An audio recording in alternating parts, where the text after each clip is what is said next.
is a talented but troubled baseball player whose career is derailed by a tragic accident. Years later, as a middle-aged rookie, Roy gets a second chance when he joins the struggling New York Knights. With a bat he crafted from a tree struck by lightning, he quickly becomes a star, leading the team to an improbable run for the pennant. Along the way, Roy faces personal demons, corrupt influences, and moral dilemmas, ultimately striving for redemption and to fulfill his dream of being the best there ever was. Wes, Alexis, and Jason step into the batter's box in their review of The Natural on View the Right Thing.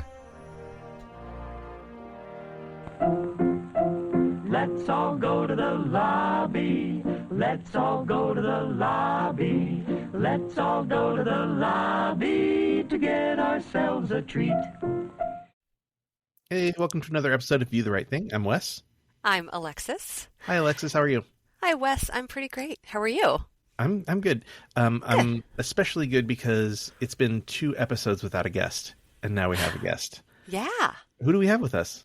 We have Mr. Jason Paul Evans. Hi, Jason. Hi, Jason. So we know each other from our theater company. And we produced I'll Be With You Shortly together. I saw that. Whoops. And yes, you did. That's right. But Jason, where are you from? Tell everyone where you're from.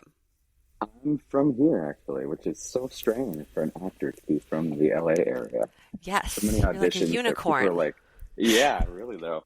I think it's actually kind of strange for anybody to be from LA. It feels like. Yeah, really, it's true. A lot of transplants. Yeah, anytime I'm on auditions and I'm in the room just talking to other actors, a lot of times they're shocked that I wanted to be an actor. Right. So, yeah. Yeah, but I grew up in Whittier, which is about 30 minutes southeast of Los Angeles, and I've played baseball since I was 6 years old. Wow. All the way through. What's your position? Second baseman. Second base. I still play now on the weekends, and I've been playing third base for my team. Yeah. Nice. Awesome. Yeah. Weekend league. Yeah. Wow. So I was second base right field when I was younger. And I've recently started going to the batting cages pretty regularly and stuff, but I'm struggling with my swing. So maybe you could come to the cage with me sometime and maybe give me some tips. That'd be a blast. I love that. Yeah. I'm really struggling. Oh no. We'll work on it. Absolutely. I have no follow through. It's like I hit the ball and I just kind of stop. I don't know. I just need to work on some mechanics, I think. So, yeah. Yeah, we'll definitely do that. I'm trying to improve my swing a lot. It's a couple of things that I've tried to work on. All right. Pass them on to you. Yeah. All right. I love it. Yay. Awesome. Just pretend that I'm starting from the beginning. I'm like a little leaguer and just learning how. That's the best way to improve is to go back to the basics. Yeah. Yeah. All right. Definitely. All right. Yeah. Excellent. Yay. So what so outside of the theater group, have you done? I know I'm jumping in now. I was like, Alexis, you do this. Do you do anything outside of stage other than the dog? Yes, Yay, this is my Naya. dog Naya. Naya. Yay. Hi, Naya. Welcome to the podcast. She's If you like, can I'm answer the baseball most questions, important. Then go ahead, but otherwise, please step. We used to have Walt. My dog that I used to have, Walt, used to show up every once in a while. Yeah. What was your question? So do you do just strictly theater? Do you do film or theater and film? Theater and film. I started in theater. I studied musical theater in college, actually. And I started dancing at Disneyland when I was 17, actually. We started rehearsing when I turned 18 that October, and then it was for the Christmas parade. That was the first time, the first parade that I did there, and then I had a 13-year-long on and off again stint. I did a contract in Japan, which was cool. Wow. And I started acting in films probably when I was about, I guess, 24, 25. Yeah. Yeah, and I did a short film actually called Gandhi at the Bat, and I played Frank Crosetti, who was the shortstop for the Yankees in the like the mid 30s, Yeah. from about 33 Wow. to 37, I think it was, something like that. Might be a little off, but yeah, Right about the era that of was this fun. film. Yeah. Yes, actually, and Yeah. it's interesting. I was looking up some stuff on it, and Robert Redford modeled his swing after Ted Williams, and as an actor, I totally get that because I did the same thing. I kind of modeled my swing after Ted Williams was one of the people I looked at, but a few of the players from that time frame, because the swings were quite different then Sure. than they are Oh. now. Very Well, much and so. he was number 9. With Ted Williams was number 9 also, right? I believe so. Yeah, so he's number 9 in this movie as well. Oh. Yeah. So Yeah. That's pretty cool. Yeah. Mhm. But yeah, film and theater, definitely. Yeah, excellent. I'd like to get more into film now. I love theater, but I would definitely itching to do some more film. So hopefully that comes up soon. Yeah. And- Hopefully that comes back. And you said Yeah. you have a musical theater background. Do you sing also? I do sing. Yeah. Oh wow, Mhm. that's exciting. Yeah. Hmm? Now I want to see. Now I want to see you in a musical. You both sing, Well, so like, We do both Hopefully- sing. why don't you guys Yes, we do. maybe produce? Maybe the next thing you produce will be A something musical? with singing. Yeah. Oh, It would be fun to do a musical. I've that would actually be- kind of wanted to talk to them about that. I think it would be Hey. cool. Maybe we can talk about that, Alexis, and see if we can bring it up to everyone and Well, see what can happen there. We've This is what I'm here decided this for. will happen. Yeah. Yes. Done. I'm here to I mean, facilitate this we conversation. are Mm-hmm. going to be working together on something for the gala. Yes. You guys Right? have guests Yes, we are. coming up. Yes, we Mhm. have a founders gala at the end of May.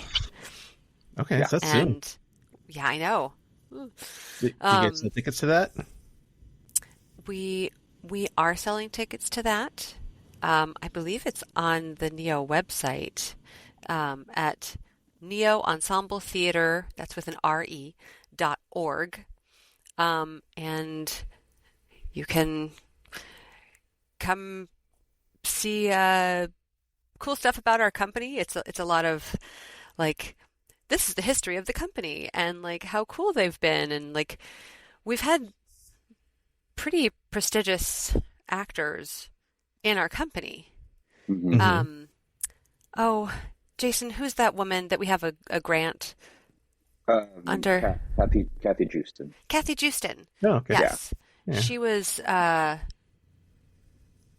she passed She a was- few years ago, but she was an actor, most notably for The West Wing. She played The the secretary. president's secretary. Yes. Mhm. Yeah. Mhm. And Mrs. she was on Landingham. Desperate Housewives. Yes, Mrs. Landingham.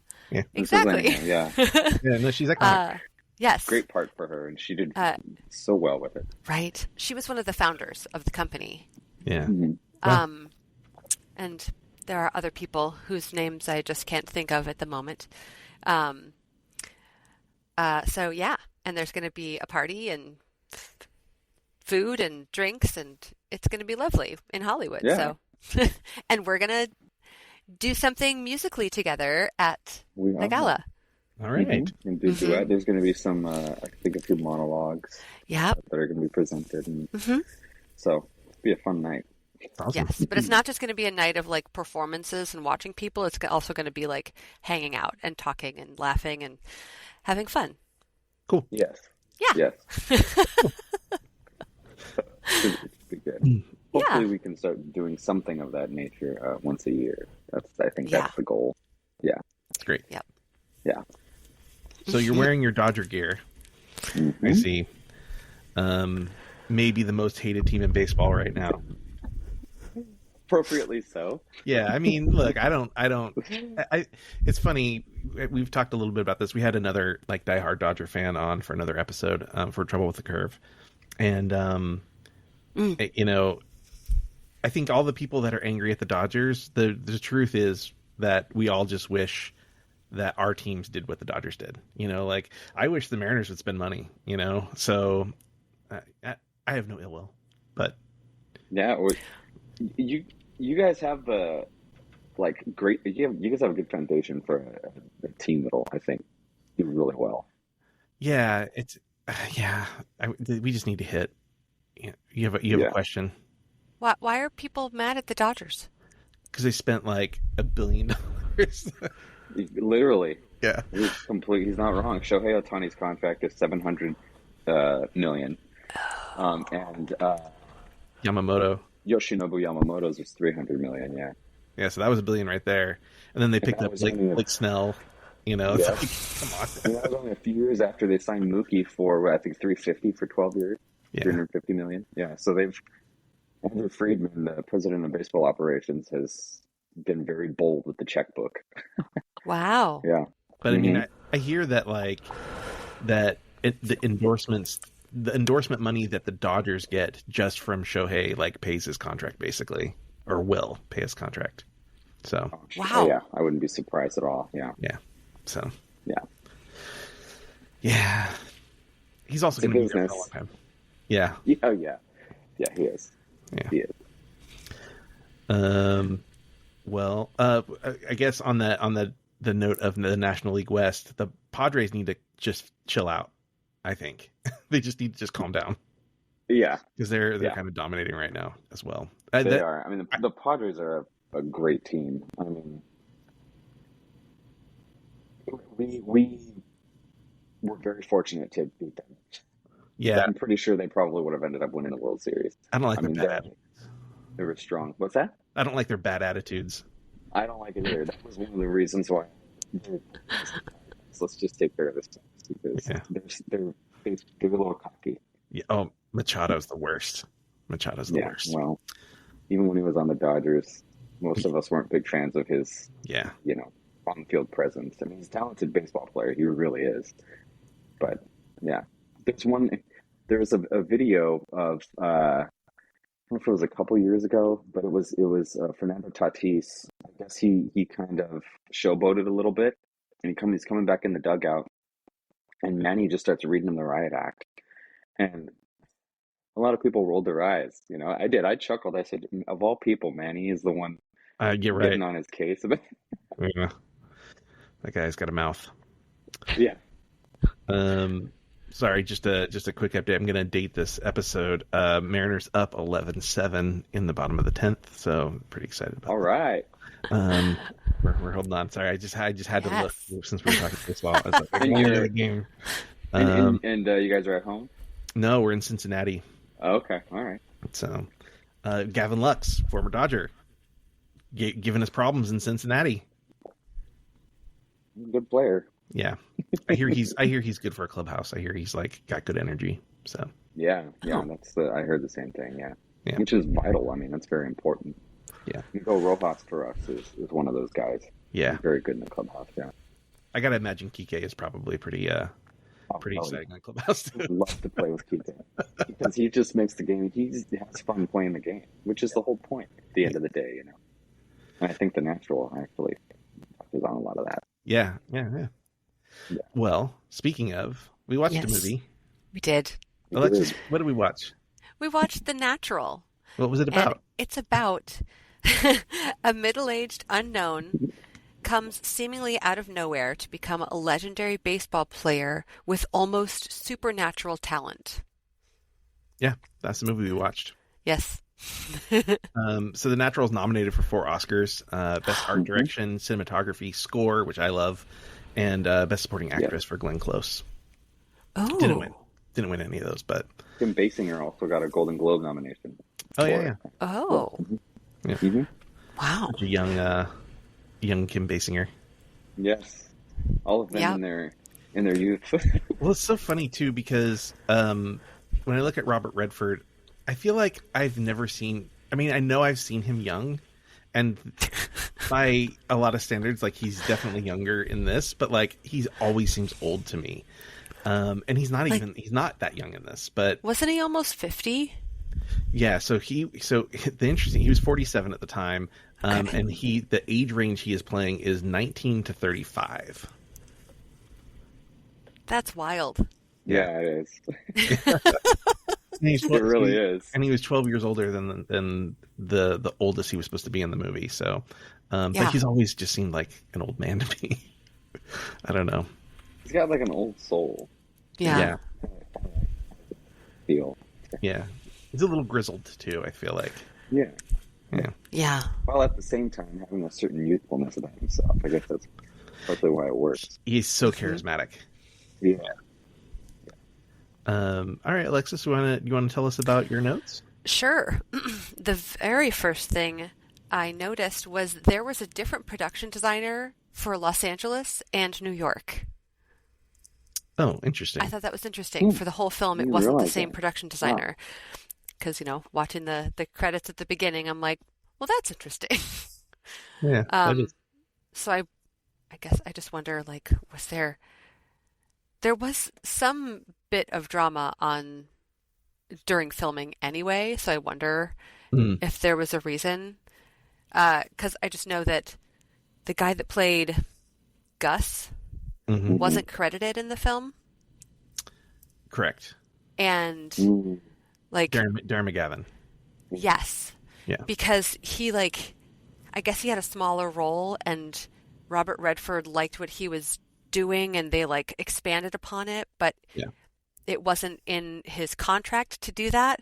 So they're like, well, we can't keep filming unless you can get everything agreed upon in the contract. And he's like, he's just like, fine, I'll acquiesce having my name in the credits so that we can just keep filming.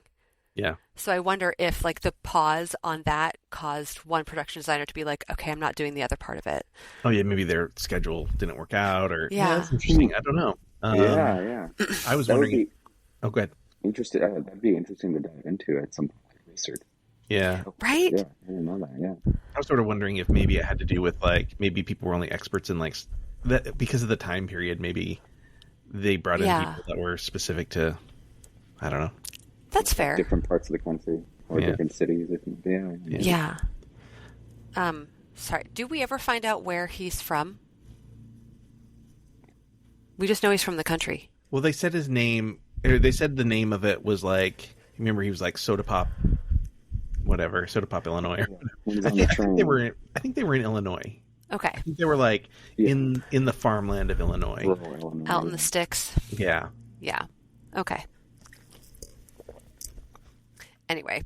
Which makes sense why she only ends up in Chicago. Right. That is getting out. Is going to Chicago. Yeah. And he was excited to go play for the Cubs. Yeah. So right. I think Iowa, there's actually Sabotage Valley, Iowa. Oh. Sabotage. Oh, Iowa. Okay. Yeah. Who needs a research person? We got him. You're hired. That's not that far from Chicago, right? Iowa?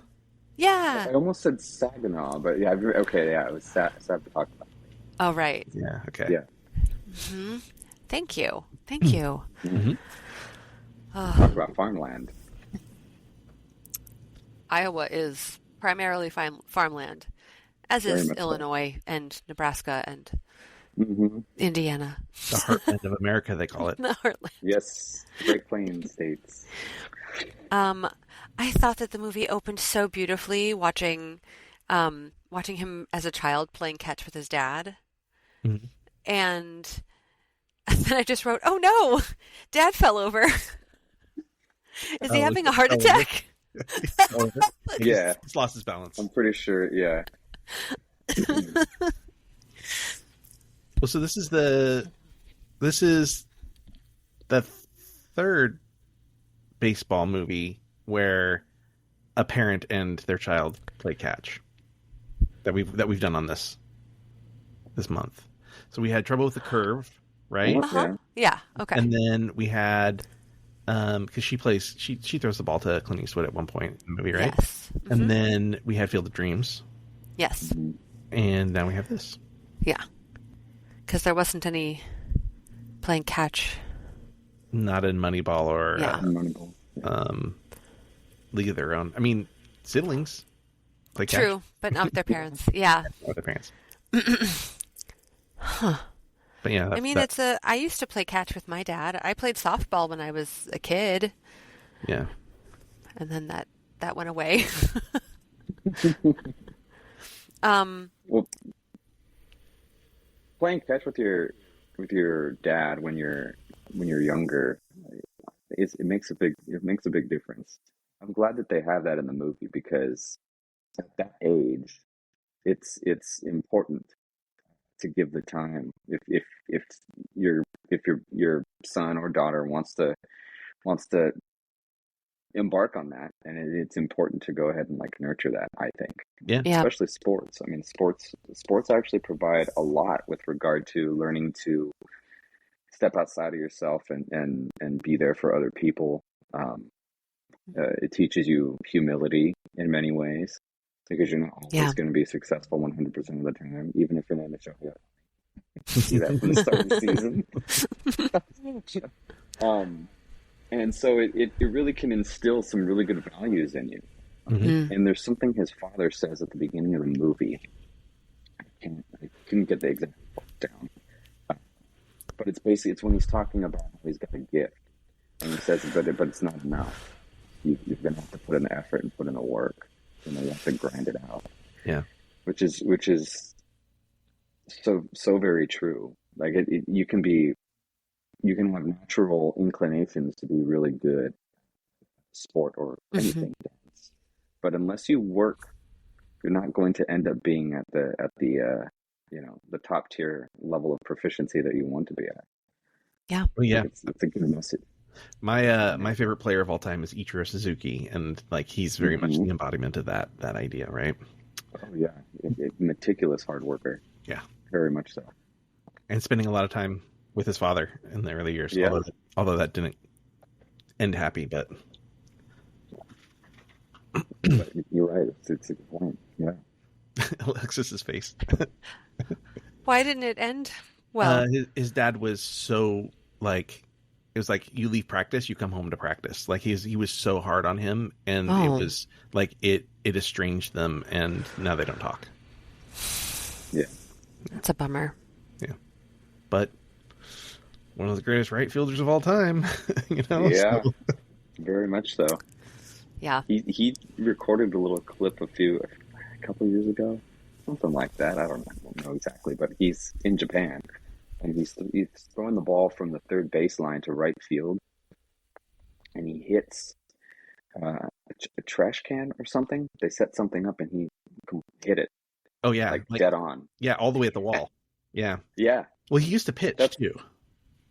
In Japan. In Japan, not as a professional, but when he was like in high school, he pitched, and so there's some really great videos of like they have bats up at the home plate, like 4 bats or whatever, and he's just taking ball after ball and he's just throwing them immediately and knocking each bat down one by one in order. It's awesome. Wow. Yeah, he's incredible. So anyway, pretty remarkable. Yeah, back to the movie. Sorry. Yeah. There's actually some good symbolism that I picked up on too. That conversation he has with his dad at the beginning is somewhat repeated with Gus in Judge's office toward the end of the movie when he goes to take the $20,000 back. Yeah. Gus says to him, you've got a gift, basically. But then his response after that is, but I think you're a loser. Yeah. So we have that. Yeah. That juxtaposition. Yeah. His dad already believed in him. He didn't need someone to not believe in him. Right. It's like, well, this doesn't serve me. I'm just going to kick ass as usual. Yeah. Well, it's like the nail in the coffin for what he intends to do. Like, okay, now I'm resolute in my ideals. So, yeah. My next note is, oh, stop it! He made his own bat from the tree out front. Had you seen this movie before? You said it's been a long time, right? It's been a very long time. Like, I'm gonna say I saw it when I was like 7. Okay. And honestly, the only thing that I really remembered was that the bad woman, the first bad woman, Barbara Hershey. Yeah, she's the only thing I remembered. And I had remembered, like, I had obviously misremembered it because I thought that she was going to return. Well, I mean, in a way. Her photo does. Yeah. Her what? Her photo does. The specter of her. Yes. Right. But like for a little while, I didn't know if she was actually there because at the beginning, like no one else was really interacting with her, and I was like, is she just a figment of his imagination? She was a woman, so she was just, designed to be an accessory. Right? Seen but not heard. Exactly. Yeah. Because then she disappears in the train. I'm like, what? Yeah. What's happening? She's not real. I remember when I was There's a lot a kid. Oh, go ahead. I was just gonna say, there's a lot of magical realism in this film. Mm-hmm. When I was Yeah. When I was a kid, I remember my parents were watching this, and I had no interest in it. I was like too young. But for some reason, I think I grew up thinking that this movie was about a guy who gets shot and he time travels into the future, and that's why people didn't know who he was. And then I watched it as I got a little older, and then Was this around the time that Quantum Leap was on? probably I no, because I would have Yes, been, Quantum I would have Leap. been old enough to understand it then. Quantum Leap, one of my favorite shows of all time. Yeah. It's so good. Scott Scott Bakula. Scott Scott Bakula. Bakula. Yeah. And Dean Scott Dean- Bakula forever.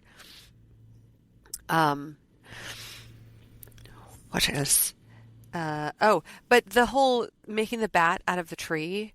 Mhm. First of all, that child knew some very incredible skills of making something out of a tree. I love that it's as if he's carrying his father around with him because I'm assuming his father died out in front of the tree. Yeah, he has a heart attack under the tree. Right, but He's I'm imagining he dies there. Sure. And so, like, it's as if his spirit is in the tree. And so when lightning strikes the tree, it's like, here's your opportunity to carry your father. Like, you can make a bat that will make you fantastic. I think you're on the right track. I actually think that his father is represented by the lightning, which is why we see the lightning come up in those like key moments, like his first at bat in a game, and then of course the last at bat as well. Yes. So right. Yeah, I think you're on. I think you're right on with that. Yeah. I thought that was very cool. Yeah. And that the bat served its purpose. Yeah. Like the bat did what it had to do, and it's like, now it's all on you. Mm-hmm. Yeah. It's like, I got you this far. Now you do it on your own. Yeah. Exactly. Yeah. I love that when they're like, let me weigh it. Is it something isn't right? No, he's just really talented. And then is he really talented? Or was it just his dad? No, he was talented. I know. And then the biggest home run comes without Wonder Boy. That he helped make with Bobby. Bobby. It's like Thank you. Great. The Savoy I special. love that they did that. The Savoy. Yes. Yeah. Yeah. I was like, is that Bobby's last name? Savoy or Savoy? No, I don't. Maybe I don't know. I think so. Maybe yeah. Maybe I thought it was like I thought it was like they keep staying in hotels, so it's like you stay at the Savoy. Like, Oh, yeah. Mm-hmm. that's kind of what I thought. I like that. Do want to point out that Great Simpsons episode, Homer at the Bat, where he makes his own bat called Wonder Bat. And plays for the Little nod Springfield, to, nuclear power plant. So Right. yeah, Awesome. yeah.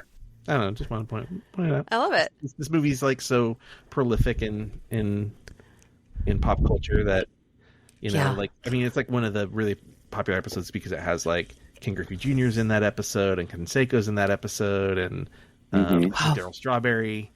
Roger Clemens ends up clucking like a chicken, I think. Yes. Yeah.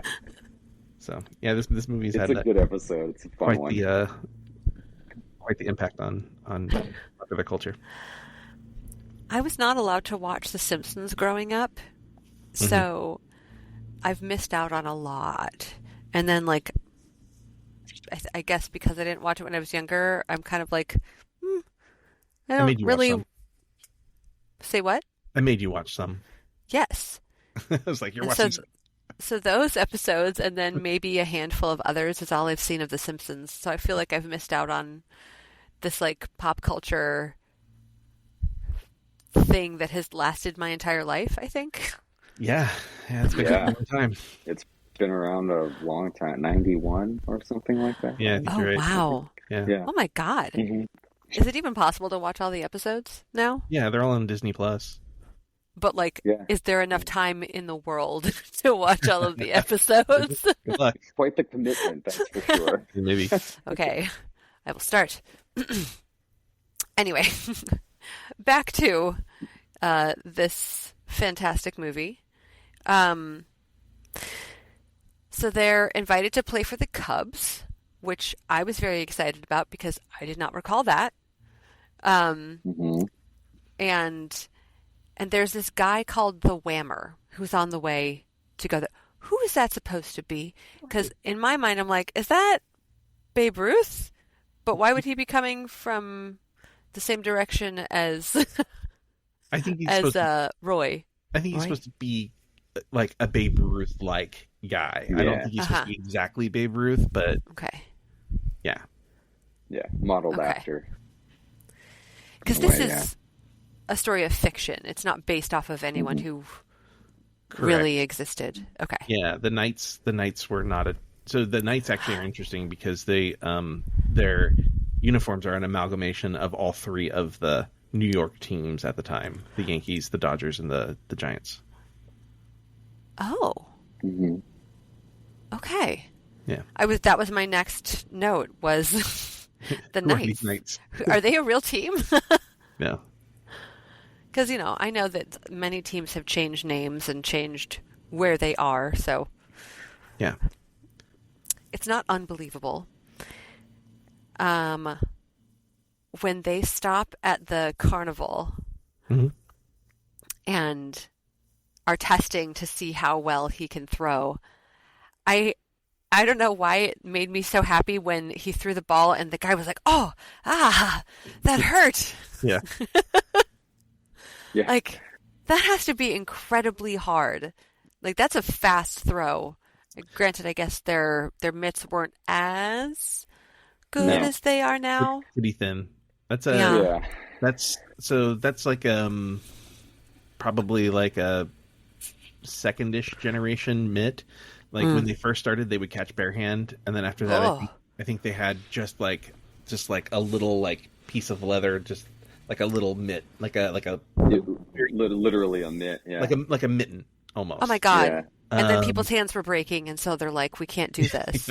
Yeah, I mean, especially like in that era during like the Negro leagues, like the 40s, I guess.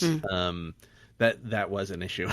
That was very much an issue where like a pitcher could throw a ball so hard that it would damage the catchers if they weren't careful. So there Yeah. were catchers that were like lining their mitts with like extra padding and stuff. So Yeah. What tended to happen was like the fingers and the fielder's gloves. Actually, I have an old fielder's glove. I'm What? going to grab it real quick. I'll be right Oh, back. okay. I mean, that's cool. So those What that are the this odds? is a good opportunity to say that if you watch if you have our Patreon subscriber, you get access to the video version, so you'll actually get to see as I choke on my water. Don't die. You'll actually get to see what he's. Oh yeah, look at that. Wow. Great. Oh my Now, God. this is more like, or this is actually the right era, I believe. See if there's a year on it. That's very cool. Oh, wow. 1941. Yeah, so that's 1941. right era. So it's the right That's era. But yeah, notice how wild. the fingers are like extra thick. Yeah. The palm padding is like nothing. So if you catch the ball where you're supposed to, it's Yeah. a painful experience. Oi. And catchers in this were similar, just with, big padding as opposed Yeah. to their separate fingers. Yeah, so that was a common thing. So it makes sense that it would sting, especially if you're throwing in there. I mean, even if you're only throwing like 75 to 80, and you catch it wrong, it'll sting a little bit, Oh yeah, for sure. definitely. Yeah, but yeah, isn't that cool? That's Yes. great. So That's fun. really great. That you have. My next note, I believe, was when he was speaking to the bad woman number one. Mhm. What's her name? Barbara Hershey. Thank you, Barbara Hershey. Yeah, whatever. Never Hershey. Character-wise, yeah. And, he's just really stuck on wanting to be the best. And he goes that he wants people to go like, there's Roy Hobbs, the best there ever was. And she's just like, is that all? And he goes, what else could there be? Like, what more? Like, that really was his just dream. And I'm sure it's because that's what his dad wanted for him. Right? Well, yeah, and there is a tie to Ted Williams again with this, because that was the thing that Ted Williams always wanted, was he wanted people to say, there goes the greatest hitter who ever lived. Oh. So yeah, so there's a little. I like that because he kind of repeats that throughout the film. Mm-hmm. Even with, don't you want money? And he's like, not really. Yeah. Doesn't Right. like, I just want to play. I just want to do something that makes me happy. And the fact that I know I've jumped really far, but the fact that the judge is like so offended that he would poo-poo money. It's like, well, yeah, money isn't everything. And that's what he ends up showing at the end, which I think is fantastic. Yeah. I think the personal integrity. Yeah. You know. Yeah. Yeah. He only offers him like $500,000 by today's standards. Is that what that would be? Yeah, 20,000 comes out to almost $500,000. Whoa. Yeah. Wow. I was figuring it's somewhere around there, Now I've gotten to a point where I was just like, what is happening? I go, how did that woman disappear on the train? Is he the only one who can see her? What the fuck? She shot him? Oh boy. It's like after she shot him, then I was remembering like, oh yeah, that was something that I sort of remember, but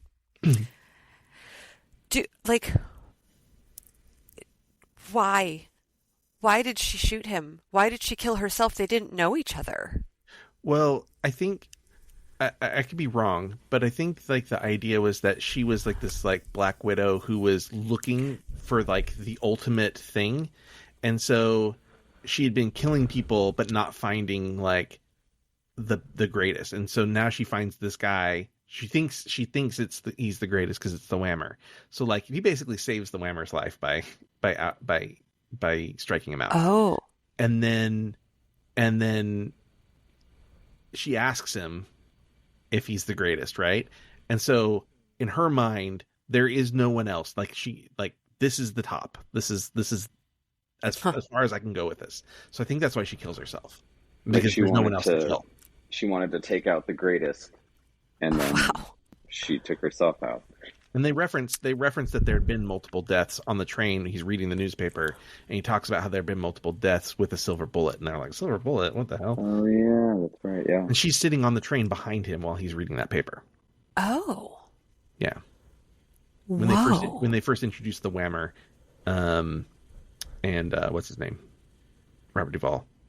Yes. Why can't I don't recall his name. Yeah. Anyways, that guy. Max. Max. Sorry. Yeah. Thank you. I was like, yeah. So she's sitting behind them while he's reading the paper and talking about it. Wow. Knowing that he's talking about the killer.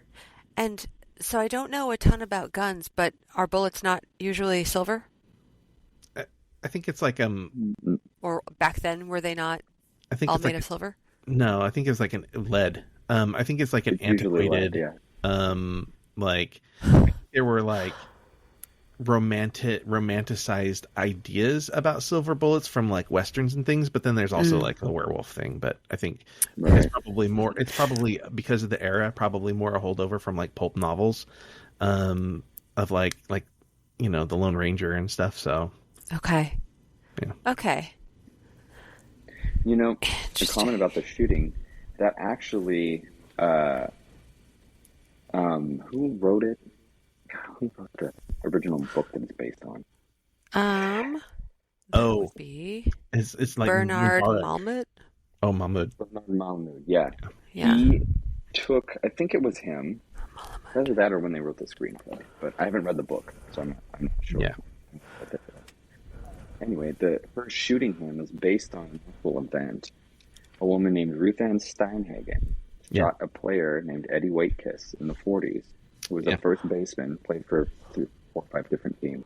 But because she was obsessed with him, and it was one of the first documented criminal stalking cases in the United States. Yeah. It wasn't until Wow. it was like 10 years after this movie takes place. So obviously it was informed by the book, or the book was informed by this event. But Yeah. Yeah, Whoa. yeah. yeah, and he played for the Phillies. He did play for the Phillies, right? Yeah, But she didn't kill him. She just shot him, right? correct. Okay. He ended up dying of esophageal cancer, I think. Oh, wow. Jeez. Yeah. Oy, oy, oy. Well, that's Well, you know, wild. All Like, players of that that's era, it's a lot of smoking. Well, it's smoking. I mean, look at all the pictures of Babe Ruth with a cigar. Yeah. yeah. Wild. Yeah. Something I don't understand about stalkers and fanatics is why they think shooting them is a good idea. Yeah. Right. You know, Well, one of the first people comes to mind is Selena. Uh-huh. Oh, yeah, for sure. She Yeah. didn't get parole. She didn't get parole. Oh, I Just didn't saying. know that. Yeah, it was up, and they denied parole. I was very happy to read that. I was just John Lennon also. John Lennon. right. That's right. Because Yeah. Jodie Foster, was that Sirhan Sirhan? No, the Jodie Foster thing wasn't that the attempted That was a president. Reagan getting shot. Yeah. Never mind. So many people. It's But- ridiculous. Since we're talking about since you mentioned Yes. the book, my understanding is that there's a lot of references to like the Odyssey as well. So like Roy Hobbs is sort of supposed to be like the avatar for Odysseus. Oh. Max, the Cartoonist? newspaper guy, represents Vulcan. He's like the god of fire, and he's always seen in red or brown clothing in the film. Right. Huh. Pop Fisher is supposed to be like Zeus. His uniform's #1. So I got a little note here. I'm just reading.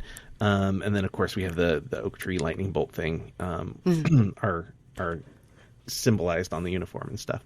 The Judge Eagle is referenced as Hades. He's always in the dark. Oh. And the dead are always judged, right? By Hades. So Calypso is Memo, I think. So she's like the one who has the affair with Odysseus and like sort of like distracts him from like his task. And then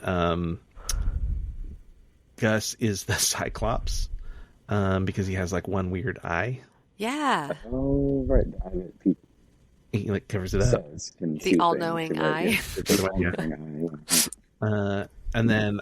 And then Iris, Glenn Close, is Penelope, who's like the true love that he's separated from for 16 years, and then there's this whole like thing about how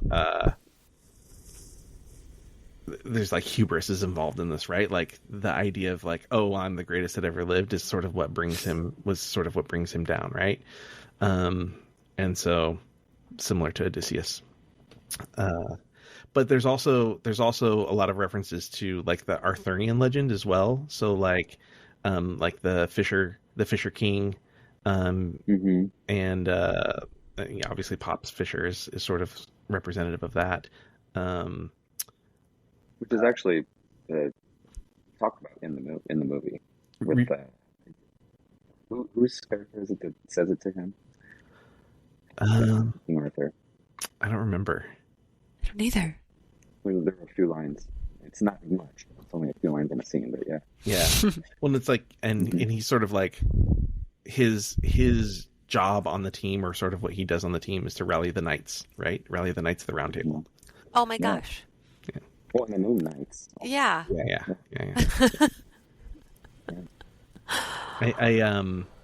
I think the book, I haven't read it, but the book I think has a sad ending though.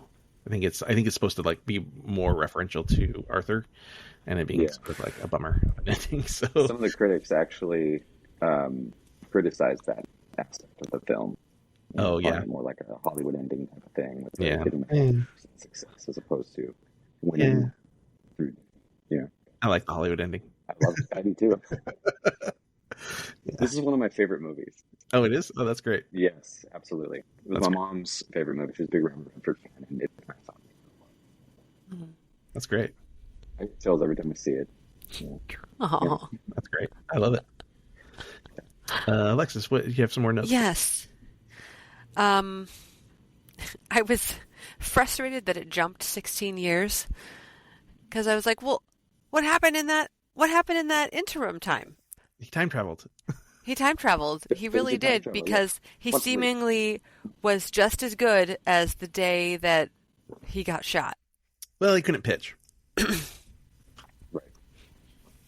I mean, he could. When he does throw that one pitch, it hurts his side. Yeah. Thank you.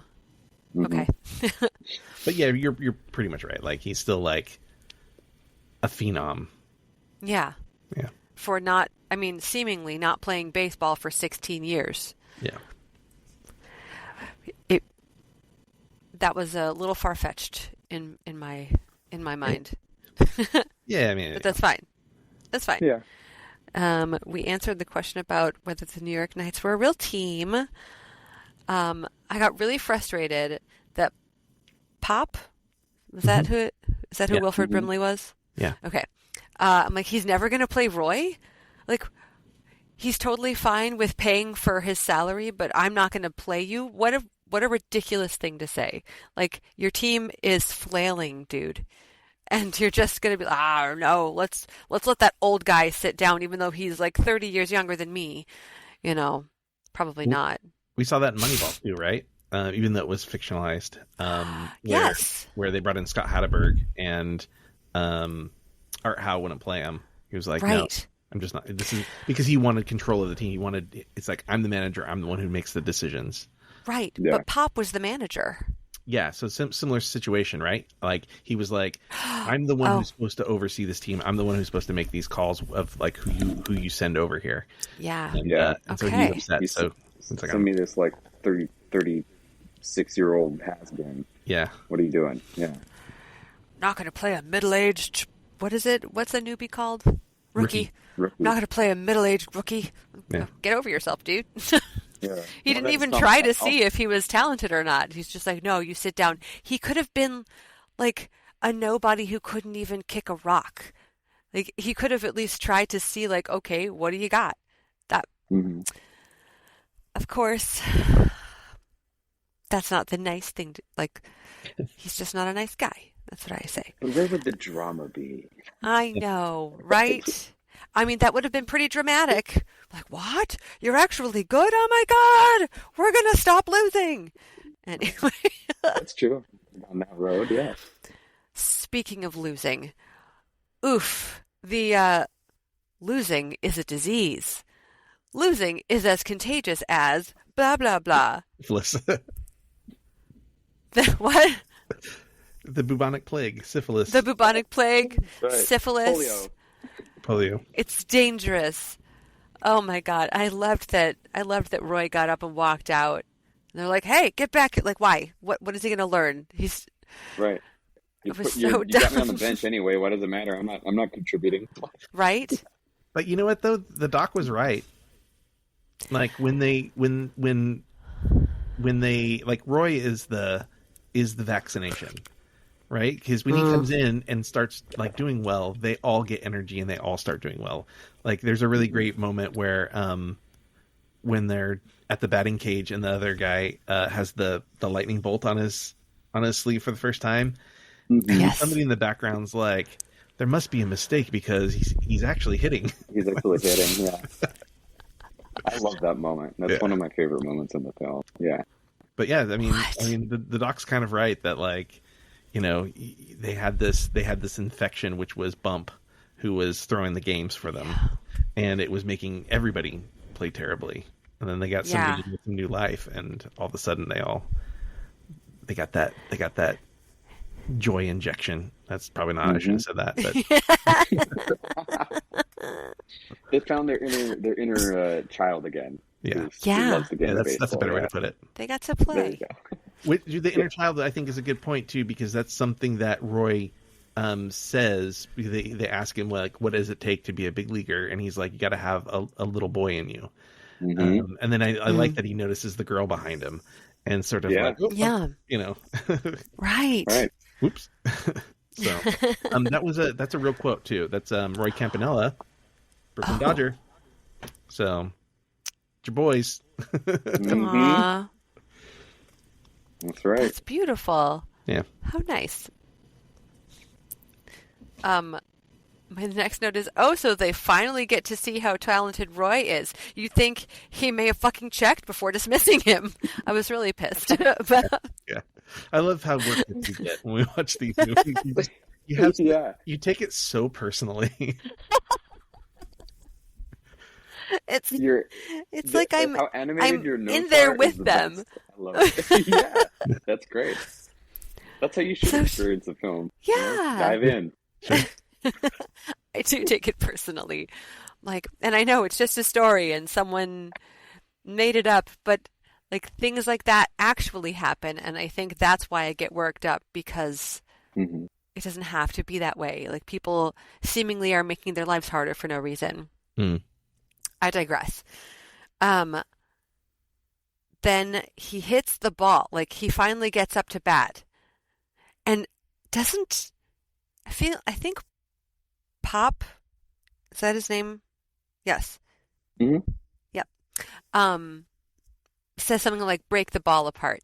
And then he Cover up. does. Is that even possible, what he did? Yes. It's happened. It It's is. happened in Major League games. Yeah. Oh I think my it God. just happened like last year. You can Stop literally it. knock the cover off the ball. Yeah. I hit the cover off a ball when I No. was a kid. I mean, I hit the ball a bunch, but Right. it happens. Now, it unraveling to the extent that it does, Mhm. it's a little cinematic license taken there, but Okay. it can unravel. I mean, it's a big ball of yarn, basically, inside the Seriously? leather shell. Yeah, It's got like a And rubber, it's got a- rubber ball in the very center. it's pretty interesting. You look up pictures of a baseball cut in half, and you'll see it's pretty cool. Wow. Yeah. Okay. Yeah. That's Yeah. so wild. Yeah, I think it happened last year. Not completely off, but I think they knocked like a flap of the cover of the covering came off, and it like ended up like right in front of home plate. But yeah, it happens. Makes it very difficult to throw. Yeah, I bet. And they're like, where's the ball? This is the ball. No, that's not the ball, the real ball. Like, this is the inside of a ball. It's just like unraveling. I thought that was really Mhm. fun. It was like a nice little bit of levity. What do we have? I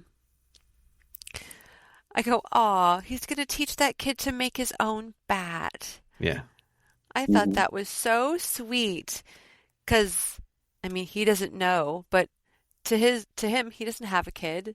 Yeah. He doesn't get to be a dad, so it's like he gets to be the dad, or like this surrogate father Yeah. to this bat boy. I thought that was so sweet. Who travels with And them? It's awesome. I know, Yeah. I want to be that boy. right? Oh man, that would have been great. I hear Could've been at that point. the clubhouse kids make a lot of money. Are you serious? They get Really? tipped by the players. And apparently a Oh. lot of things are said and seen inside the clubhouse that the players don't want getting out. And so they tip really, really well for you to keep your mouth shut. Wow. Yeah. Good way to monetize. I think those clubhouse kids make a lot of money. Wow. Yeah. Wow. Yeah, I never would have known such a thing. I never thought of that, but it makes sense. Yeah. Oh my gosh. So my next note is Bump Bailey died from crashing through a wall? Yeah. That's of everything in the movie, that's the hardest for me to buy. Yeah, Yes. I chuckled when I saw that again. I always like it's yeah. It's a little far-fetched. You but- think he's like, oh, he's going to go on the injured list or whatever, and it's like, Mhm. no, we're scattering his ashes. And he's dead. I was like, did they have something against Michael Madsen? They're like, we don't want him in this film anymore. Let's just kill him off. Yeah, it's interesting because you almost think like, oh, he's going to turn it around to keep his position, and maybe they'll move, Roy to pitcher because that's where he was supposed to. Like you would think Yeah. that's sort of like where the story's going to go. No, he's dead. Mhm. Yep, gone. That was the wildest thing. And well, because he was dating what is her name? Mhm. Memo. He was dating Memo and was acting or was not doing well. So that leads me to believe that they were trying to pay him off to do poorly, Yes. or it was building up this. Oh yes, No, yeah, they say he's going to be harder to get. Roy's going to be harder to get than Bump was. Mhm. missed that. Yeah. And Wow. I want to point out that I think Yeah. it's really heartbreaking that Memo is in league with the judge when Pop is her uncle. Like she's related to Pop, and she's like, She is. remember his he's niece. like, that's No. my niece. Well, and then that time when he tells Roy that she's bad luck, and he says, "Well, that's a great thing for an uncle to say." Yeah, he's And like, yeah, but she's my niece and I love her. yeah, I love her, but she's Yes. bad luck. Yeah. So it's like extra sad to me that she was Mhm. betraying her uncle. That is sad. Yeah. Ugh, What a bummer. boo. hmm What'd you say? We were just laughing at you. Oh. Definitely. Boo indeed. Boo. Mhm. I noticed that they all added lightning bolts to their uniforms and was very excited about that hmm because it's like the team then believed in him, and so they wore it on. It's like they were wearing their heart on their sleeve, Yeah. but they were wearing their lightning Yeah. bolt on their sleeve. Yeah. I thought that was really lovely. What's cool about that is that's a common thing in sports, baseball in particular. You'll see oftentimes when a team loses someone, like someone passes away, or one of their like for example, when Fernando Valenzuela passed away last year, the Dodgers put a patch on their sleeve that says 34, which was his number. Yeah. And so Oh. everybody together, and to me, it goes to it's a good symbolism of the togetherness and the cohesiveness of a team. Yeah. When the team is playing together, they play like one unit. Yeah. And that's when they usually are winning. I haven't seen, but I would guess that Athletics probably have one this year for Ricky Henderson.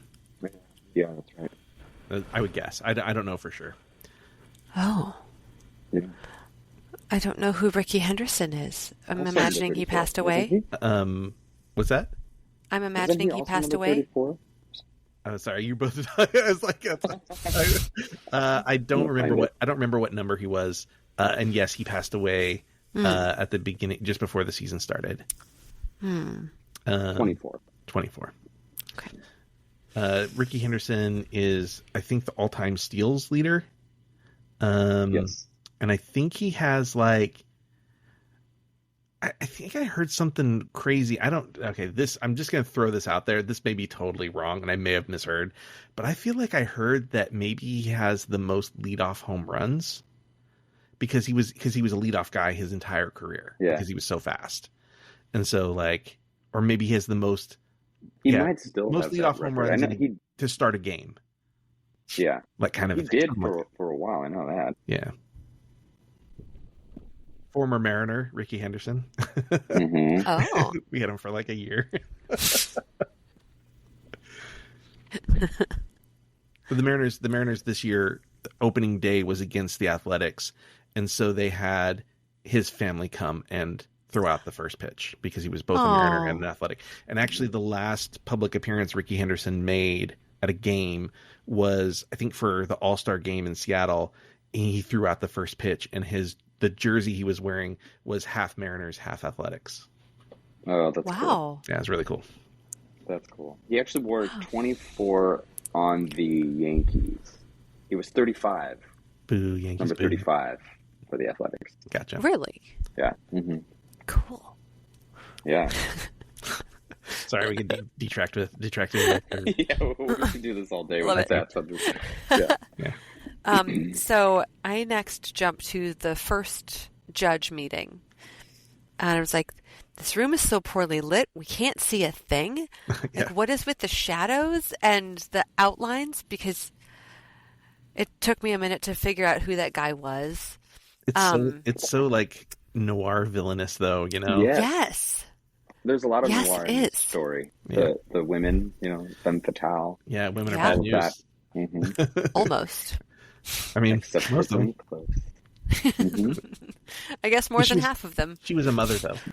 She was like That's true. like that changes like so like noir rules I think are that women are evil unless they're like godly or unless they're motherly or whatever. So Huh.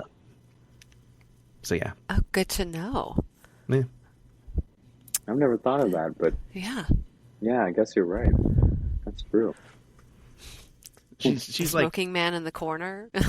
yeah, I think it has Yeah. like something to do with like virtue, right? And like Kim Basinger and like the Barbara Hershey's character Harriet, they're like not virtuous, right? So Yeah. they're like seductresses Right. leading you down the wrong path. It's wild.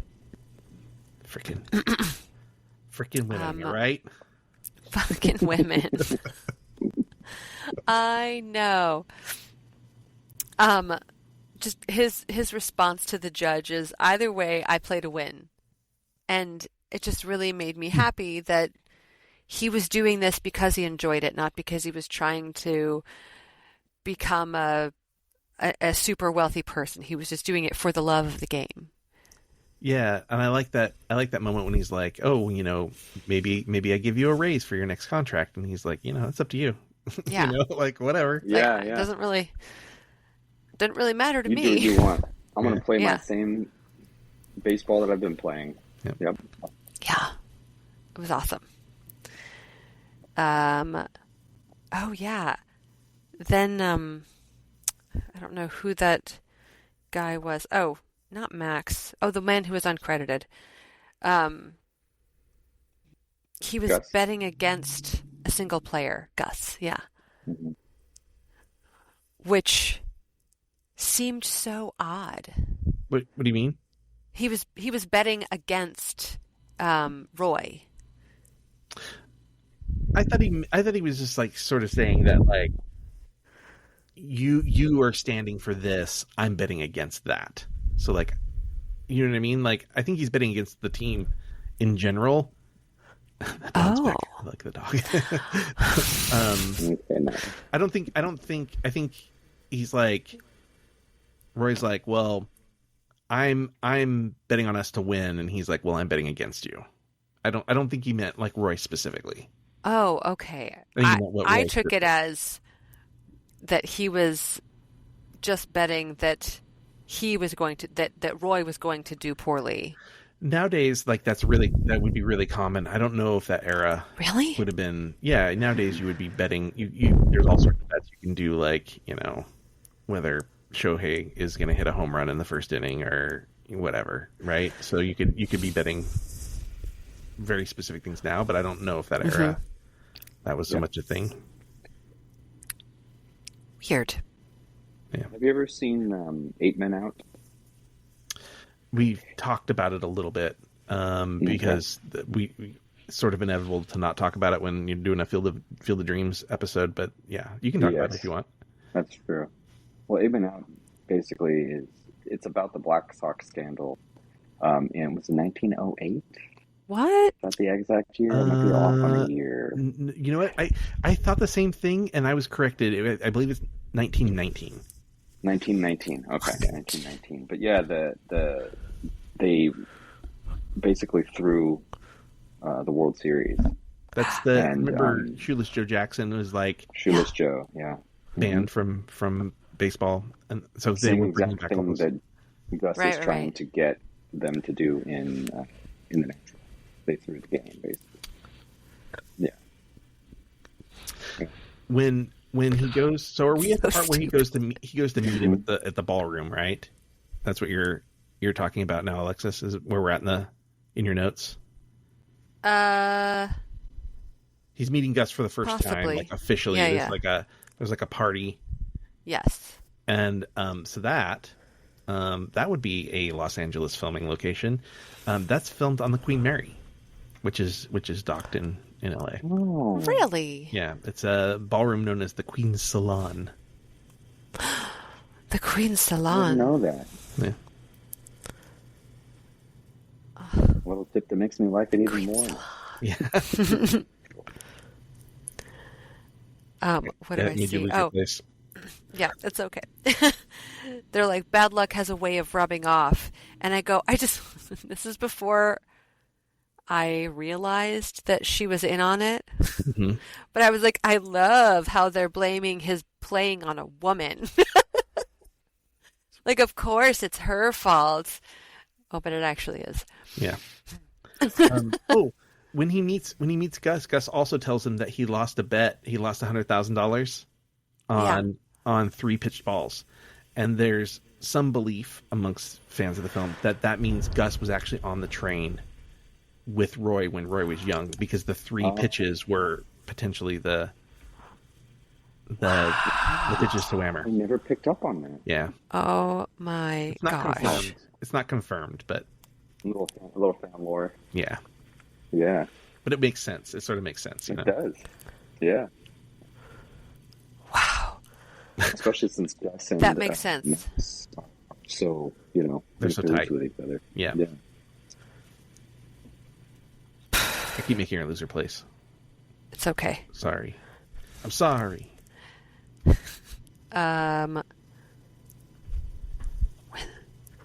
That doesn't make any sense. Oh, there we go. Now I know what I'm saying.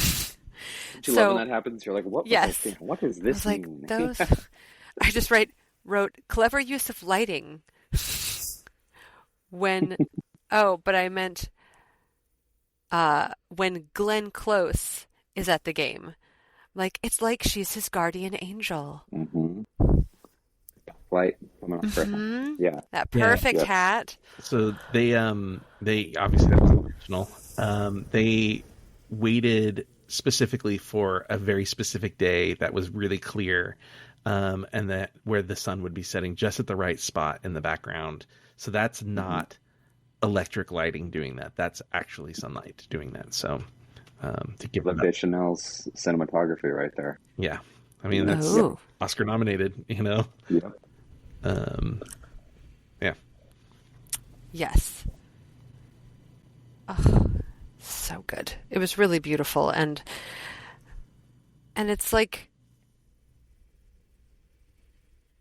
she says that she wanted him, like the reason she stood up was because she didn't want to see him lose. But like, I think that her being able, or him being able to see her was like another nudge from his dad, because she was the little girl Oh yeah. when he was playing catch with his dad, and her mom called him to her mom called her to go home. Yeah. So like she's Yeah. the connection to his dad. Yeah. Well, and I think like the things that he thinks he's lost, right? Like between his dad and his career and whatever, right? Yeah. So it's like he's kind of maybe going back to that analogy of losing is contagious or whatever. It's like chlamydia Yeah. or whatever they said. That like she's like the antidote, right? Because he's sort of been inundated with Memo, and Right. he's like she's basically poisoning him, and then like Yes. he's the antidote suddenly. So Right? And there's that phrase of whatever you think, you're correct. So like if you think you're going to lose, you are going to lose. oh sure, yeah, Mindset. yeah, Yeah. manifest. And hit. she like, yeah. She helped him. I thought that was really cool. And I wrote, "Oh my gosh, is Memo a plant to make them lose?" I was still working through it. I'm like, "What? I thought that she was good, but she's not good? Oh no." And then I wrote, oh shit, how old is Glenn Close's son? Please tell me he's 17. Yeah, Because I was like, Ding, ding, it was just ding. like a tiny little snippet, but before he left to get on the train, they were in the barn and they were kissing, and then they go into the darkness, and we're all supposed to assume that they've made love, Well- and they did. Well, she does tell him. She does tell him his father lives in New York. Yeah. He plays for the New York Knights.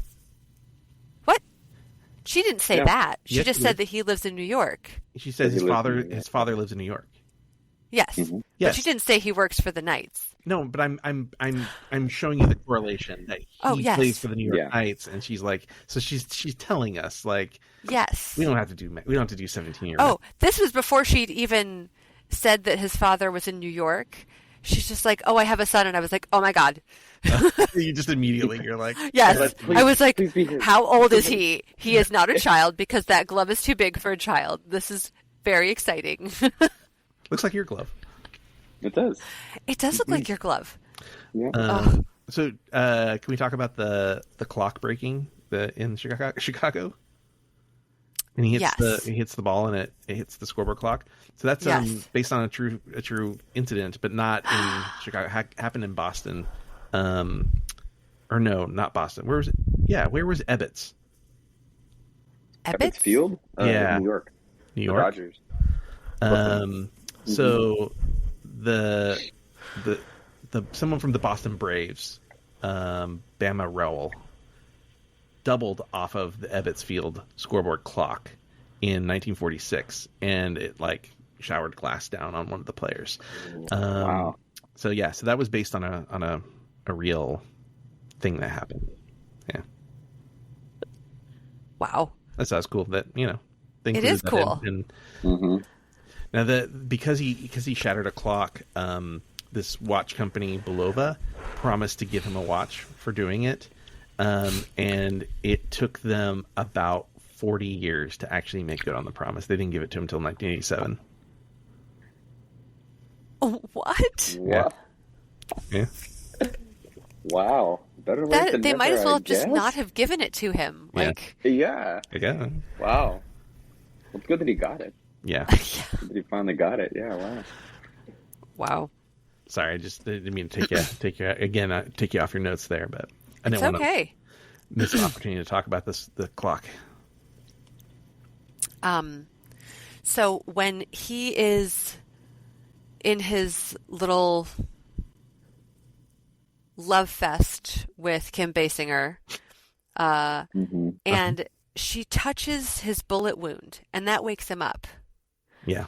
I go, it was like she was just as bad for him as the woman who shot him. Mm. And I don't know. I don't know why I wrote that down, but it was just like, it seemed very random because it wasn't a long scene. It was just like jumping from thing to thing. He's in bed with her. She touches his bullet wound. He wakes up and it jumps to another thing. Mm-hmm. It was just, Yeah, and I think maybe in a little bit we'll talk more about it, but I think Okay. you're saying that she's just as bad for him as the other woman. I think is right, and the fact that she touched this specific wound.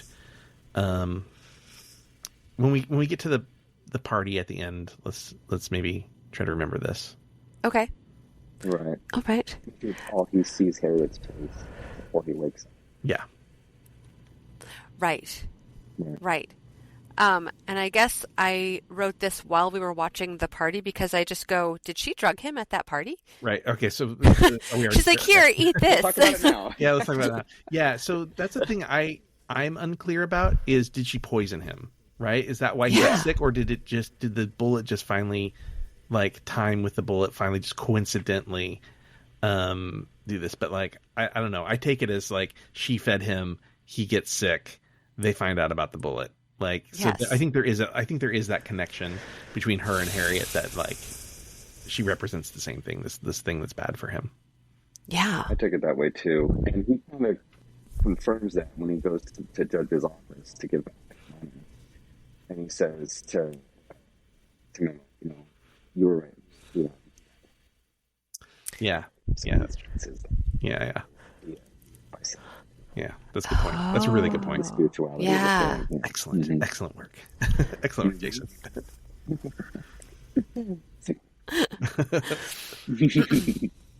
Then I go, the bullet has been stuck in his stomach for all of these years.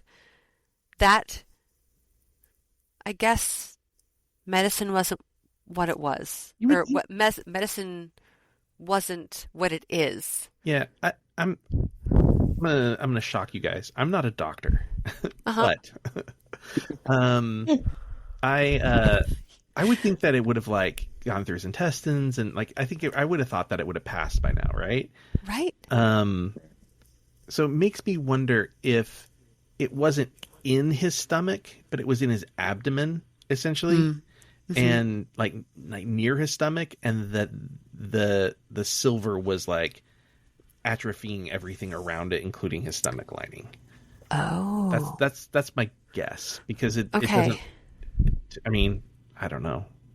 Yeah. Can a bullet just stay in your stomach for 16 years? It seems unlikely to me, but Right. I don't know. Right. And why was he at a maternity hospital?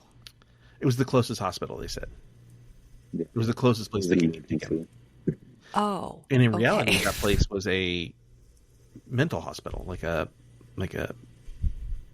I believe that. I don't want to say It asylum, looked but more like a. yeah. We definitely have that feel to it, yeah. I think there's like a little like blooper somewhere in there. I didn't catch it, but I think behind his head, when somebody comes to visit him, you can see the initials of the facility. Oh, really? Yeah. Wow. And it's not a maternity hospital. And then Memo comes, and she's trying to convince him to skip the playoff game. And I'm like, but why? What's happening? Why? What is it? With or without the records, they'll remember you. Oh, okay. Sorry. Then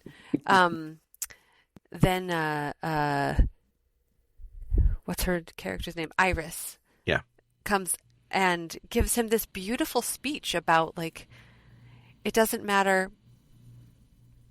Oh, we might have lost Jason for a second here. Come back. Come back. Jason? Is everything okay? Maybe he'll read it. We'll give it a second here. Okay. Hold your thought. Keep your note. I'm looking through my notes to see if I have any other things I can kind of like expand on while we're waiting. No, not really. I've kind of gone over almost everything. Oh, he is gone. Oh, It's just the two of us now. I see your text.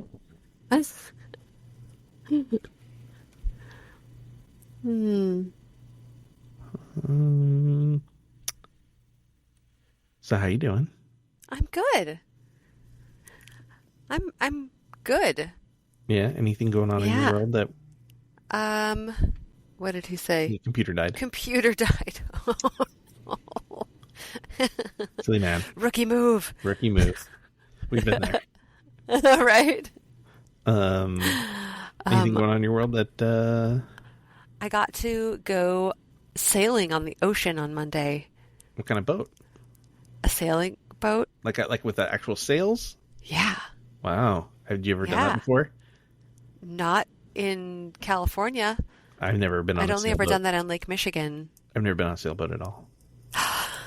It's great. I've been in a rowboat. It was a bit choppy. A rowboat. Yeah. So she said, I don't know if I'd want to be in a rowboat on the ocean. No, not on the ocean. I'm just saying. Oh, I've never been in a sailboat at all. Okay. But I've been in a rowboat. I've been in a rowboat. I've been on a pontoon. Oh, fancy. I've been on, it's not Catamaran, a catamaran? where they have like the two Oh. pontoon No, I've things, and then never, and then it's like no. never had the pleasure. A kayak. Have you ever been in a kayak? Yes, I have. What other kind of boats are there? A keel Canoe? boat. A what? A keel boat. No, they used to have those. Are you saying that with a Disneyland. K or an Yeah, H? with a K. Okay. A keelboat. They used to have those at Disneyland. You could ride them on the Rivers of America. Oh. Yeah. I don't know what the Rivers of America is. It's the river in Disneyland. I've not been on it. But you know there's a river in Disneyland. Near Frontierland. Near Pirates? Near Pirates and Frontierland, yeah. Okay. The train goes around Yes. it. There's boats on it that go around it. They have like a steamboat. Oh, yeah. And they have like a pirate ship, sailing ship Columbia. Yeah, he's working on it. How about, I'm trying to think of other boats. Raft? Have you ever been on a raft? Like a wooden raft? No, I've been on an inflatable raft. Again, you got to go to Disneyland. You could ride a pirate ship, a steamboat, a raft, and a canoe all in that one river. What? Yeah, they do all those things on that river. Nice. And they used to have keelboats, but no keelboats anymore. Son of a gun. Son of a gun. Keelboats. Keel. Oh, thank you. Keel. Keelboat. Oh, it's all one word. Sort of. Keelboat. Show me. Oh. That's similar to a sailboat Okay. from what these pictures show, because Okay. they have sails. I don't remember having a sail, but okay. Oh. I don't know what to tell you. Yeah, I was also a child when on it. What other kind of boats are there? I've been on a ship, a cruise ship. Yeah, okay. You've taken a cruise? Uh-huh. Where'd I've you take taken a cruise to? 3 cruises. I've been 2 on the ocean, 1 to the Caribbean, which is not my jam. The Caribbean in general, or just the ride to the Caribbean? Like you didn't enjoy the Caribbean? Correct. Oh. Apologies to all our Caribbean listeners. It's totally okay. I think just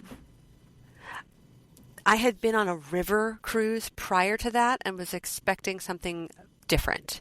Like big cruises, they only dock for like 12 hours. Yeah. And on river cruises, sometimes they dock overnight or for 2 nights. So you can actually experience where you are. Sure.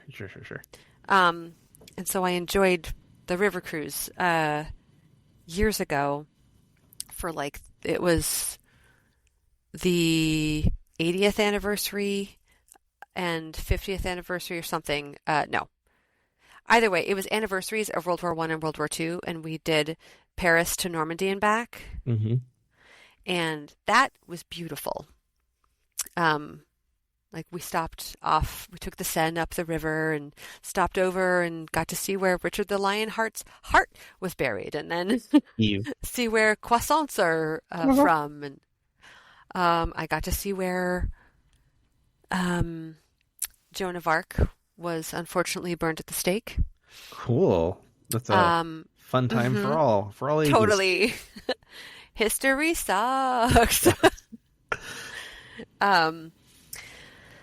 So, yeah, the other one was a cruise to Greece, from Italy.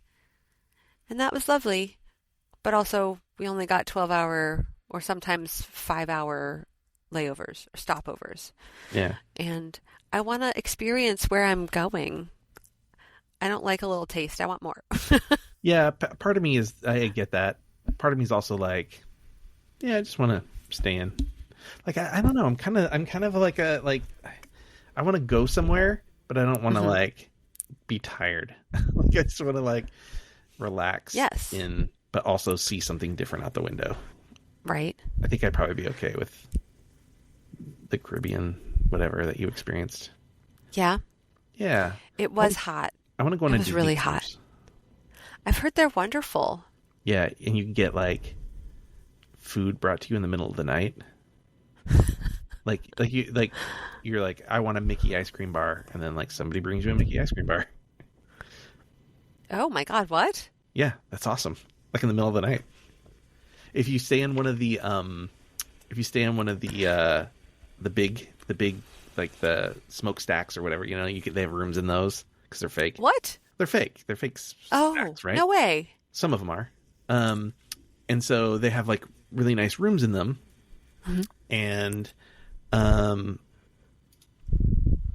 it says he's coming back.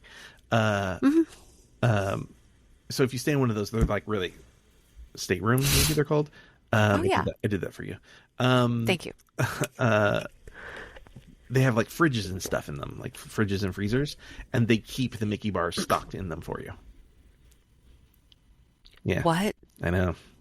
Because I think it's like one of those all-inclusive things. I think like you pay and you get all-inclusive food and stuff. Like if you want alcohol or whatever, you got to pay extra. Yeah.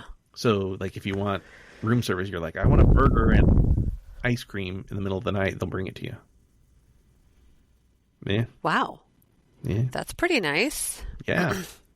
But I mostly like want to that. do it for the Marvel, experiences. Oh. Do they have Marvel experiences on the cruises? Oh yeah. Oh. So somebody we know worked on one of the Marvel experiences. They have big like the walls in one of the restaurants on one of the ships are screens, and so they have like a Marvel like dinner where there's a plot going on around you and characters come in on the screens and interact. What? And then they have also characters that walk around the room. What? Yeah. Oh my gosh. That sounds so cool. Yeah. I think Nice. the new hot thing is there's one of the new ships has a Haunted Mansion themed bar that's supposed to be very cool. Yeah. Nice. Yeah. What? I see. Oh. I hear- we're getting echo. Jason, there should be a button to click that says cancel echo or echo cancellation.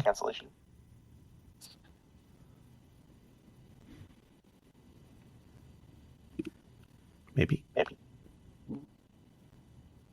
I don't hear him though. It's I'm weird. trying to find it. Oh, he's trying to find it. For me on the right hand side, there's a button that says people. Oh yeah, people. Okay. Alexis, maybe you can click yours too. Maybe. I don't I have a can't button on the side. It won't let me change it while recording. It says. Oh, that's gonna be problematic. I think you can click it before you come in the room. So maybe if you jump out real quick. Oh, it stopped. Oh, did it stop? Maybe. Did he mute himself? Nope, it's back. No. Oh, it's not because of... No. Hold on. All right. I muted him for a second. So Jason, I muted you. So if you jump out and then back in, before you come back in, it'll say like, "Are you using headphones?" and all that stuff. So make sure you say you're using headphones, and then I think you can click the echo cancellation button there. Try that. I'm gonna unmute. Okay. All right. I'm going out. Cool. So back to cruise talk. Marvel. Mm-hmm. Yeah. No, they got and they do like an outdoor Marvel like show with like stunts and wires and stuff. That's so cool. Yeah. What? Yeah. Oh. That's kind of the only reason I want to do a cruise. It's just because of that experience. Just want to see superheroes. Is that too much to ask? Hey, it worked. Woo! Here we are. My goodness. I'm so sorry. No, you're okay. Totally So okay. Sorry. This happens. Okay. We did call you a rookie, but it does happen. Well, it's true. All right. Well, so we can stop talking about cruise ships. Where are we at? All right. Alexis? Where are you? So, when I've lost her name again, when Iris shows up when he was at the hospital, and she gives him this beautiful inspirational speech to like reignite his passion. I thought it was so beautiful. And one of the things she said is, with or without the records, they'll remember you. Like the kids will remember you, the fans will remember you. And I just loved that speech that she gave to him because it's exactly what he needed to hear. Yeah. And she was someone who like had his back 100%. And Yeah. I thought that was really lovely. It's something that seemingly his mother died when he was when he was like very little, because we never hear about her. Sure. So, he didn't have much to stay positive, and he needed her to say those things. Yeah. Good old Iris. Mm-hmm. Mm-hmm. She's the heart in many ways. Yeah. Yeah. And one of the next things that happens is Memo says that she hates him. Why does Memo hate him? What did he do? Great question. My thought is that he represents like the thing that she feels like she can't do, because I think she does feel bad about this stuff. Like you see at the end, especially in the office, when he brings the money back and throws the money back down, you can see that there's like a conflict in Memo, that like she's sort of happy that he didn't do it, but she's also like kind of sad and wistful too. And I think that he's sort of representative of the things that she doesn't think she can do herself, like the wherewithal. Yeah. So I think that's bothersome for her. That's sad. I think part of it too is that she knows that if this works, then she doesn't have to be a pawn in the scheme anymore. And, I think there's a little bit of that in there too. Yeah. Yeah. Freaking Memo. I know. Heartbreaking. I only have 5 more notes, and they're very small. Okay. I wrote, I knew it. It is his son. Yeah. Which I kind of wish, Glenn Close's character is Iris. Iris leaves her son in the stands and just is standing in the stairwell or the whatever for the rest of the game. I'm like, I wish she'd brought her son with her so that they could rejoice in the fact that he got bet. Like, she was standing there for a considerable amount of time. It seems like she was standing there for 2 innings. Yeah, for a while. I wish he had gone back. I don't wish he was with her. No. No. And this is a baseball pet peeve of mine. When there's people at bat, don't walk up and down the aisles. Don't stand in the aisles, because people can't see what's going on in the game. Yeah. So if she was like her and her son standing in the stairwell, blocking people's views, just the baseball viewer in me would have hated that. Yeah. I felt like Iris was standing there for far too long. She was. She should have gone. Go back to your seat, Right? Iris. Yeah. It would have been cool to see her back in the seat and see both of them experiencing his. Yes. Yeah. That would have been so beautiful. Yeah. Mm-hmm. But we didn't make this movie. Nope. Should write to Barry Lyndon and send, hey. Got some do ideas that. about What's this wrong scene, with you? okay? Let's go back. Let's redo it. The use of Bobby's bat when his bat breaks, I thought was really beautiful. Mm-hmm. The Savoy Special. And then a remark, oh shit, he's bleeding. Which made me think he was going to die right there.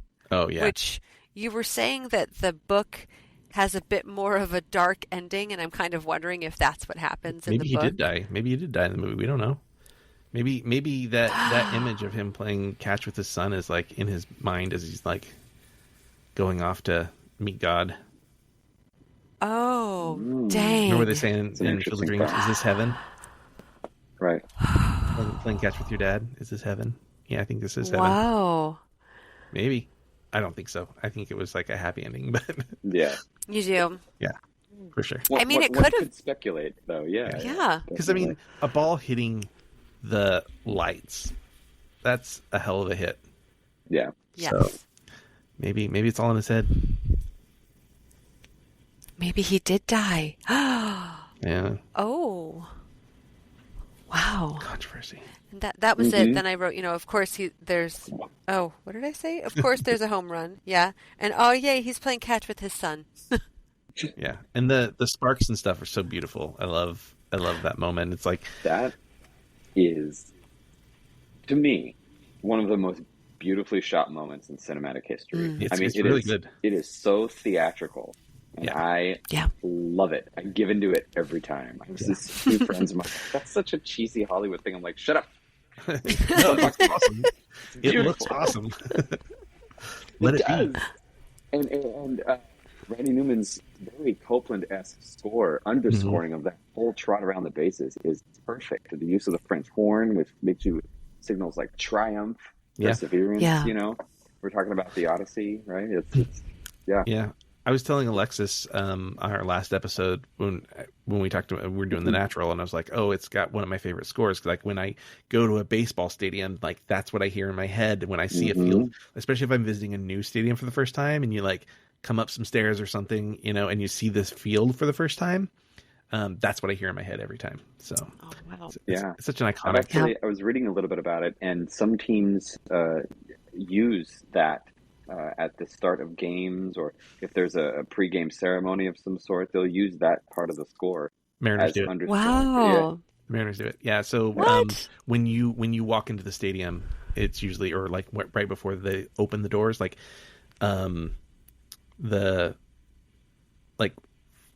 maybe seconds before the gates open, you hear the music kick on, and you know that the ballpark is about to be open, and that's the music they're playing. It's pretty great. It's pretty great. Yeah, I'm getting the chills right now just thinking about it. Yeah, it's pretty good. I love it. Because I'm a like go to batting practice kind of guy, and that park in particular is really fan friendly. Like you can walk all the way down, like unlike Dodger Stadium, you can walk all the way down to the dugouts and get like player autographs and stuff. Yeah, and so I'm a big fan of going to batting practice and watching that and trying to get a ball signed and stuff. And so I'm very familiar with like waiting outside the gates and then hearing that. So it's connected to baseball forever. That song. So, and Randy Newman actually is in the movie. He's the piano player when they're all singing at the piano when he gets sick. At the end of the movie. That's Randy Newman. Wow. I had no idea. Yeah. Oh, cool. Wow. That's so cool. Was that was your last note? That was my last note. I have one last note about in 2001, an ESPN writer, Bill Simmons, put together Roy Hobbs' rookie stats for the 1939 season. Cool. So apparently he would have played 115 games, 400 at bats, 92 runs, 140 hits, not bad, 44 home runs, 106 runs batted in. So it gives him a 350 batting average.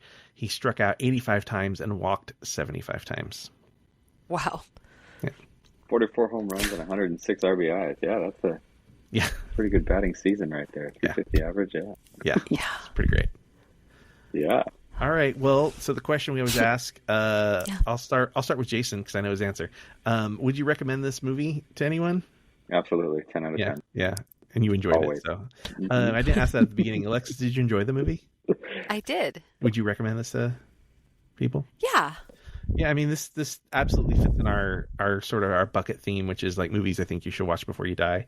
As far as baseball movies go, I feel like we watched 5 really iconic baseball films, and this is way up there. I think this is up there with Field of Dreams for sure.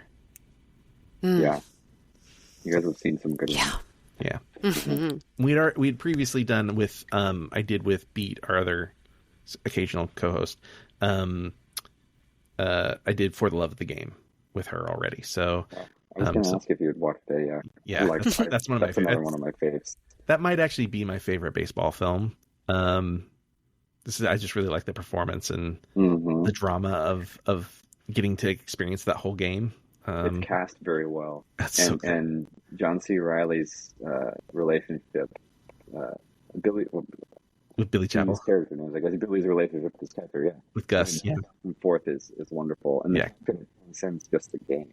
His relationship and his life, because it's in a weird way, like it's half baseball movie and half like romance, like rom-com or something. It's really. And it's directed by Sam Raimi, which is like crazy. Mm-hmm. That's not in his normal wheelhouse. So No.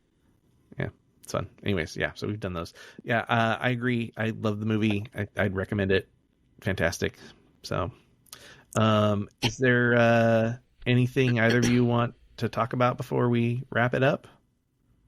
Jason, nothing. Well, one thing that let me see if I got anything in here that Any last notes? we didn't touch on. Yeah. Well, a couple of things I think are great. Just good pieces in addition to the story in the movie.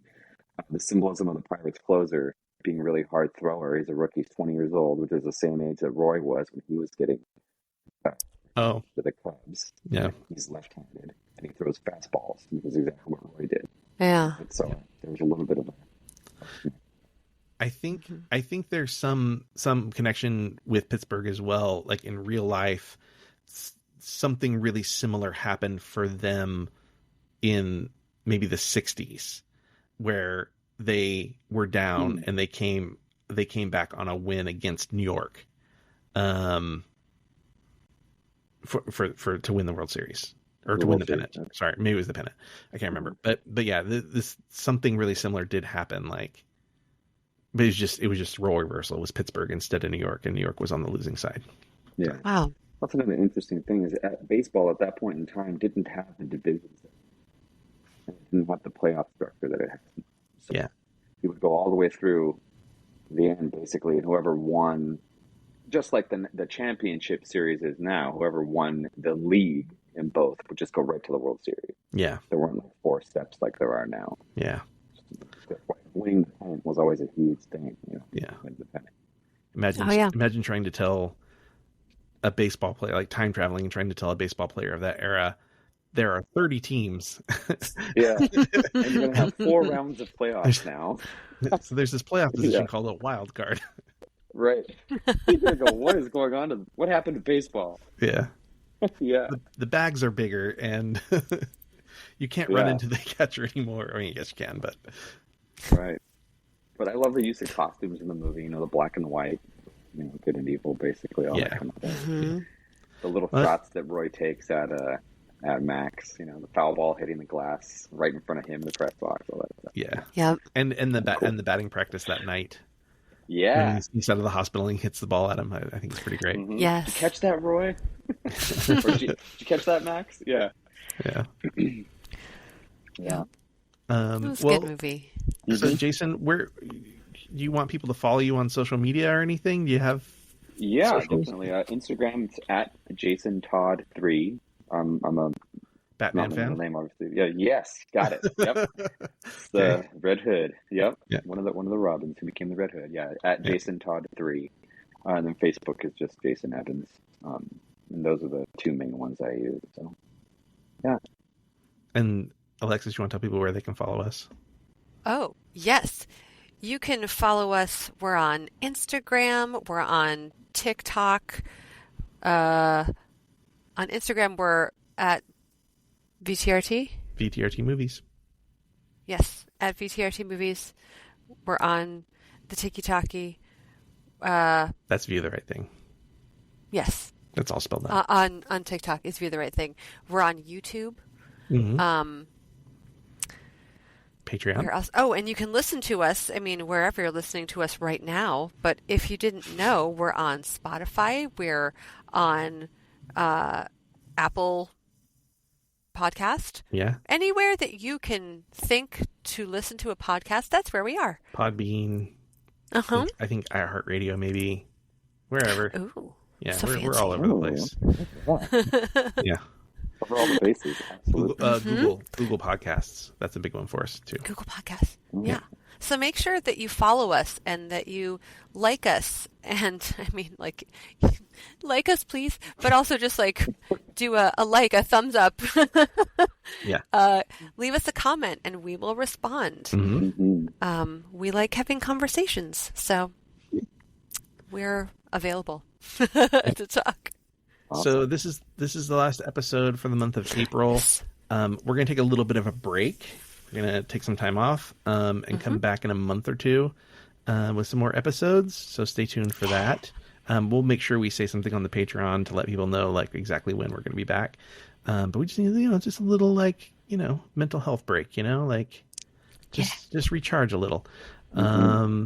Because we've been going nonstop since last July. So, and it's a lot. Once you guys a have week. really been cranking. You guys have been cranking them out. Yeah. We're trying. Well, hopefully we can get you back again sometime, Jason. This was really nice having you here. I hope you had a good time. I would love it. I had so much fun, and next time we'll be fully charged up. Get that cord out. Well, we need to go to the batting cages. Yeah, let's figure out a time to go to the batting cages. But absolutely. Yes. All right. Well then, until next time, everyone. Bon cinema.